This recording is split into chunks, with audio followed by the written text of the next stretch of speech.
Welcome back to the channel. I'm Lauren Fix, and this is the 2023 Hyundai Ioniq6. Now, we have driven the 5, which is the SUV. 6 is a sedan, and there's a 7 coming that's going to be an SUV. You probably won't see that until 2024. But this vehicle has some really unique features that the Ioniq 5 does not have. Let's get started with looking at this vehicle as far as some of the details. The first thing you're going to notice is these headlights. They have squares within them, but they're projector LED headlights. And that's really important so you get bright lighting, but also it's controllable so you're not blinding oncoming traffic. Really well thought out. This sloping design is very specific for a reason. It's designed like an aircraft, and that was part of the design theme. This vehicle is very slippery. That means it has a 0.22 coefficient of drag, which gives it better fuel economy, or in this case, better battery life. The front end of the vehicle has 2 vents that can go down for better airflow at high speeds. The Ioniq6 rides on 18-inch wheels for the lower trim levels, and our limited test vehicle rides on 20-inch alloy wheels on all-season tires. Some of the design cues you're going to see continuing throughout are these squares. You'll see the squares on the side for the marker lights.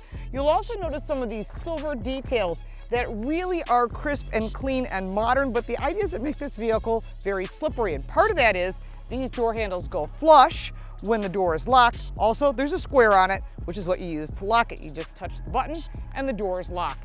There is a pretty wide sunroof inside. We'll show you that on the interior. And as it goes further back, you're going to notice some very specific details. This vehicle kind of looks like the Hyundai Sonata, but this vehicle is even more streamlined and even more slippery through the wind. Again, it's about fuel economy, less resistance to the wind, means you're going to have better battery life. You'll notice right away that there is an upper wing. This winglet, as they call it, is designed for airflow to keep the rear end down at speed. But honestly, it has to do with aerodynamics, as airflow is underneath it as well as over the top. There are some very unique details on the back of this vehicle. On the winglet, there are little squares or pixels that are part of that third brake light, that Hyundai logo that we saw on the remote control. Well, it's only here on the back of the car and on the front. You're not seeing it on the steering wheel because it's supposed to be that Morse code. You'll also see the taillights here. They're very unique. Again, more pixels, and they change color obviously when you hit the brakes or the turn signal. Really unique design. Further down, you're going to notice these unique marker lights, that they're vertical. Again, more pixels, more silver, very clean, very modern. It's about aerodynamics, but it's also about being modern and very much like an airplane. And they've really done a great job making this vehicle stand out in the crowd. It certainly doesn't look like the Polestar, the Tesla, or any of the vehicles that it competes with. The Ioniq6 is built in Korea, but still has that $7,500 tax credit that you get when you lease the vehicle, not when you purchase it. However, the warranty is 5 years, 60,000 miles, or a limited warranty. Powertrain is 10 years, 100,000 miles, just like all the rest of the Hyundais, and the battery is covered for 10 years or 100,000 miles, plus complimentary maintenance is 3 years, 36,000 miles. But as far as the vehicle overall, there's a lot of neat features on this car. I mean, just not having a hood over the gauges, which Hyundai started doing with the Tucson, is really nice because it makes it clean. It makes for a wider vision of what's going on around you. Sill height is a nice height. And as far as comfort, because the seats will never get more comfortable, these seats are pretty comfortable. You've got lots of adjustments for lumbar as well as fore and aft. On the passenger side, you have the same. Again, this is the limited, so it's going to be loaded because that's what they give us. Heated, ventilated seats, heated steering wheel. Again, you got to go to that top limited trim level, or at least the SEL trim level to get to that point. Here in the second row, there is a ton of legroom. Great if you've got 2 child safety seats. And I think this is one of the biggest features that they want to showcase, that they started designing this vehicle with the inside of the vehicle, making the wheels out as wide to the corners as possible. And of course, all the batteries are underneath. And that means you've got a ton of flat room here and enough legroom. I've set the seat for me and I'm 5'8". There is a ton of room. There's no way your kids in a child safety seat are going to be kicking the back of this seat. The back of the seat has netting on the back of both. Behind the center console is 2 vents and 2 USB-C charge ports, as well as additional storage. In the doors, there is more storage here right in front of the speaker, which I like.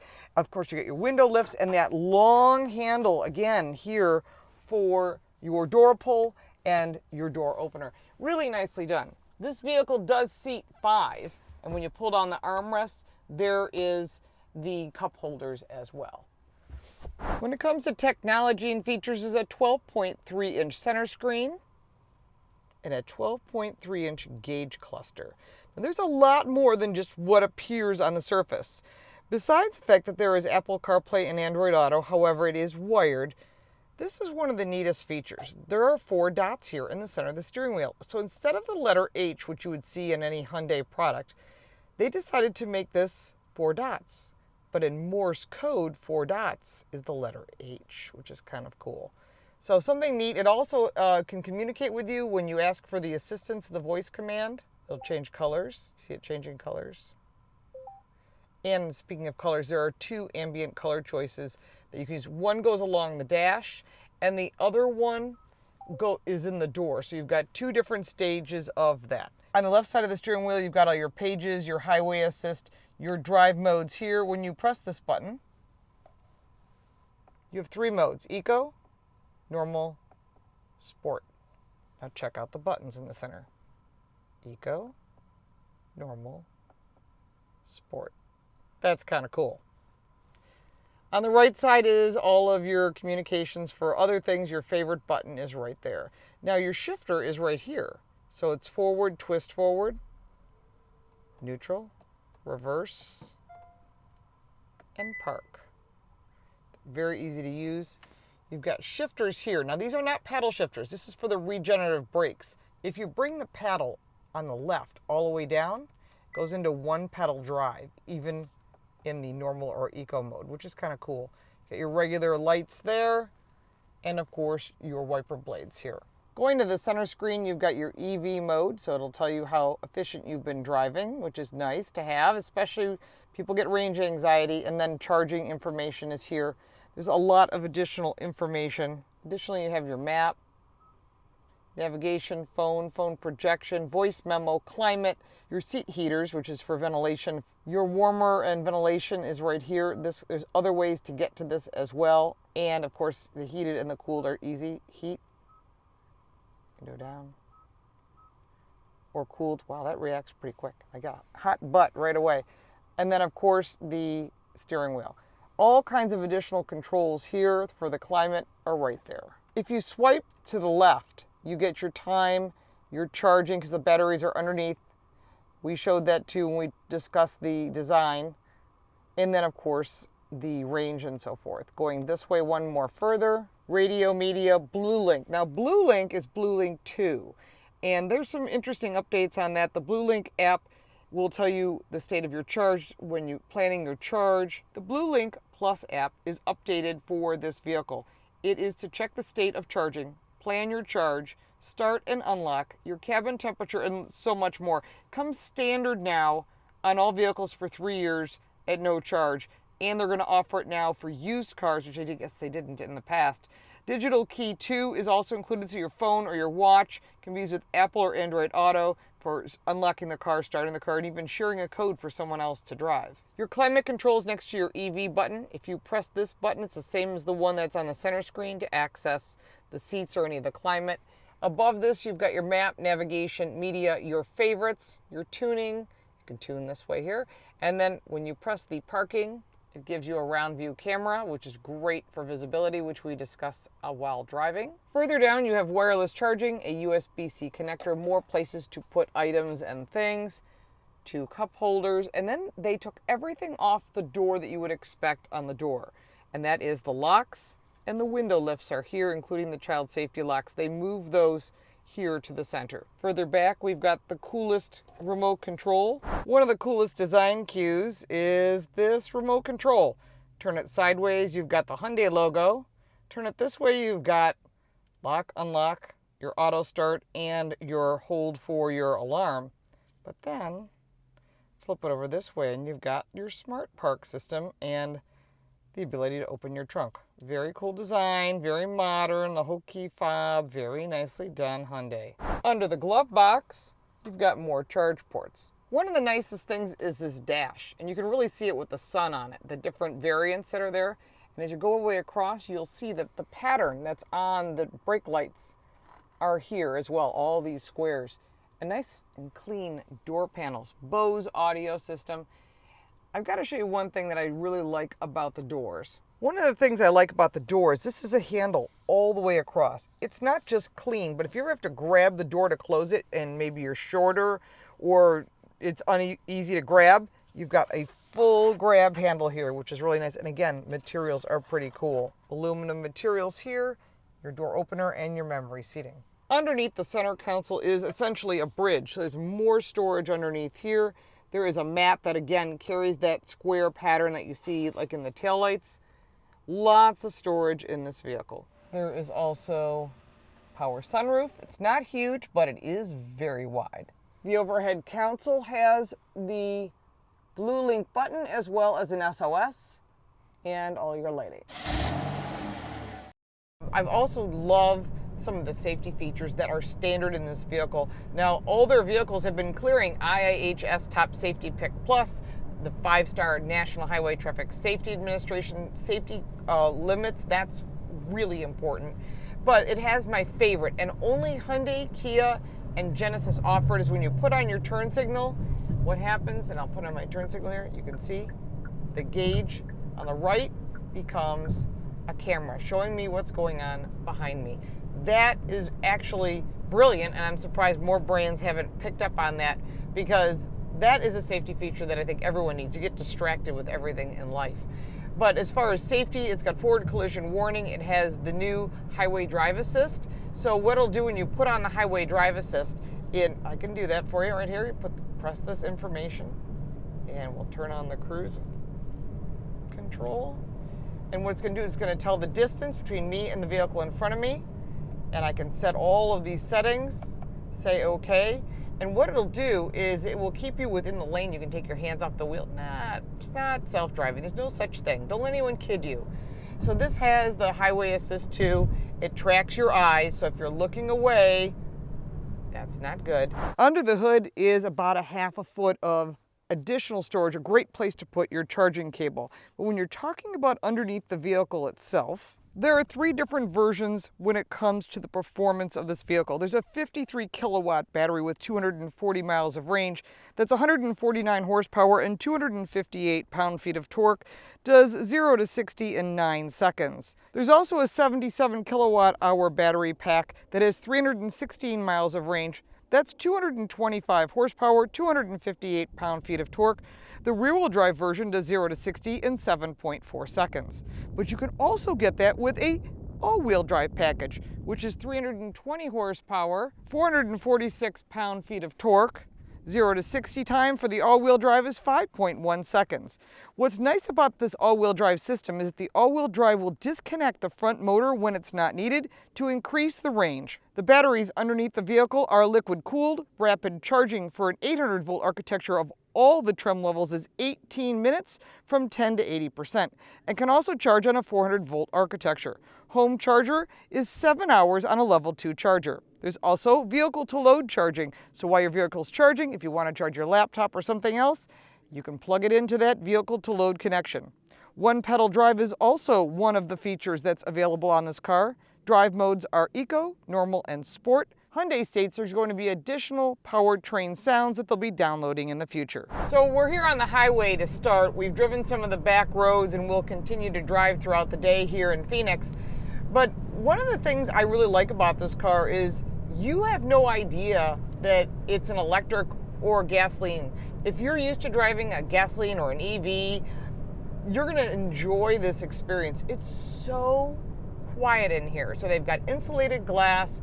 The vehicle's well insulated. Remember that this category is going to grow. It's going to be a very popular category. And right now, the only direct competitor, I know there's other competitors like the Tesla Model 3, which is, I just not a fan of the product. The build quality is terrible. When you're talking about the Ioniq6, the build quality is excellent. And it compares most directly with the Polestar 2. So you're talking about another quality vehicle that's built right, and Volvo owns Polestar, so it's not like it's some new brand that just came out of nowhere. So as far as this Hyundai Ioniq6, I like the way it handles. It's very specific. Because they pulled the wheels to the outside, because the battery is underneath, and this is the all-wheel drive version, Of course, you could go rear-wheel drive, and it's up to you what you need depending on where you live. Here in Arizona, you don't need all-wheel drive, but if you want the high-performance version, then you gotta go this route. I have to say that they did a great job with this vehicle as far as handling. Much like the Ioniq 5, pushing those wheels to the outside, making this vehicle low and sleek. A lower drag coefficient of 0.22 is really low for any vehicle. So I think they've done a really nice job from that perspective. One of the things that's really important, because you drive your car every day and maybe you don't care about whether it's gas or hybrid or plug-in or electric, is visibility. So when you're sitting here in the driver's seat, the visibility is excellent. Huge piece of glass. And even though this design of this vehicle might look different to you, out the back there's pretty good visibility. Plus you've got a backup camera that's around view. All of that is really, really important because that's what you're going to be dealing with every day. So what it'll also allow you to do with this highway drive assist is if you need to cut in with traffic is slow, maybe you need to get over to the other lane, it will change lanes for you as well. Now you're starting to see this a lot from a lot of different brands, and I think that's really important. If you're thinking you want something that assists you in paying attention to the road, this does that. It has forward collision warning. It'll also interfere if you have someone coming in from the side or the back. It'll avoid the accident by stopping the vehicle or maneuvering around it. Again, more safety features are really important no matter what you're driving on the road. This is nice. It's actually, I'm just holding onto it by habit, but it's doing the corner for me. See that? Pretty cool. And it wants you to stare at the road, so I'm not looking at the camera, because if you look away, it's going to give you all kinds of notifications that it doesn't like what you're doing. But right now, I'm following the navigation screen. We're going to our next stop. We have all these stops along the way. But I'm really liking this vehicle. Nice firm brakes. Excellent handling, all-season tires. You can get 18-inch on the lower trim or 20 on the higher trim levels. We covered that on the design of this vehicle. I'm not a personal EV owner. It's not my style, not my thing. But if you're thinking about buying an electric vehicle, this has to be one of the vehicles that you test drive. If you're thinking about a Chevy Bolt EUV, you're thinking about the BMW iX, all of these, this is cool. It's actually intervening for me. See, it's saying, don't go to the next lane. There's something there. And it was a truck. But I saw that. I saw that in the camera. I saw that in the side view mirror. Oh, and speaking of side view mirrors, in Europe, it's different. You'll see these like little winglets that are on each side of the dash. That is the camera in Europe. We do not have that here. So instead of there being side mirrors, they're actually built into the dash, and it's a camera. I have used them when I've been in Europe and test driven. I don't know if people are ready for that here in the US, but it does work. It is cool, and it makes the vehicle cleaner and more aerodynamic. Is it going to make much of a difference as far as distance on a battery charge or fuel economy? Very minimal, but it's still pretty cool stuff. When it comes to cargo space, there's 11.2 cubic feet of storage. The rear seats fold down 60/40, giving you additional space when needed. There is no spare tire, but there is a tire inflation kit. There are 7 exterior colors available on the Ioniq 6 and 3 interior colors. The interior on our vehicle has a slight tinge of green, but overall the design and everything is pretty fabulous. Now let's take a look at the price of this vehicle. It starts at $41,600 and it goes all the way up to $56,000 if it's fully loaded with the larger battery and the all-wheel drive, which is our test vehicle. Of course, it's a limited and has every option that's available. One of the things that's important to note is there is a $7,500 tax credit, but it's only available if you lease the car. And that means that the manufacturer gets the $7,500 tax credit and they're passing it through to you to help you save a few dollars. If you purchase the vehicle, you will not get the $7,500 tax credit because this vehicle is built in Korea. Now there are some pros and cons that's important to note. Pros, it has really quick charging, which I think is a big important feature. It also has long distances and has a lot of great technology. However, that technology is a bit challenging and you got to get used to it. But once you own the car for a short period of time, you'll have that down. As far as interior space, amazing. The rear seat has a ton of space, and that's really important because you typically don't get this kind of rear space unless you're dealing with something that's extended, like an executive edition or a longer edition. So overall, they did a great job. The only other item that is a negative is the Ioniq 5 has more storage space than the Ioniq 6. It is an SUV. You can put the seats down, But if you need space, you probably want to look at the Ioniq 5, or if you need more space, you can look at the Ioniq 7. I did not cover every single little detail on this vehicle, and there is quite a bit more. If you have additional questions, put that down in the comments below. I'm more than happy to get you an answer. If you got value from this video, make sure to like and subscribe for more videos like this one. If you'd like to support our channel, you can buy me a cup of coffee. The link for that is down below, as well as the website, the book, the podcast, and all my social media, because I love to get your feedback. Thank you so much for your time, and we'll look forward to seeing you next time.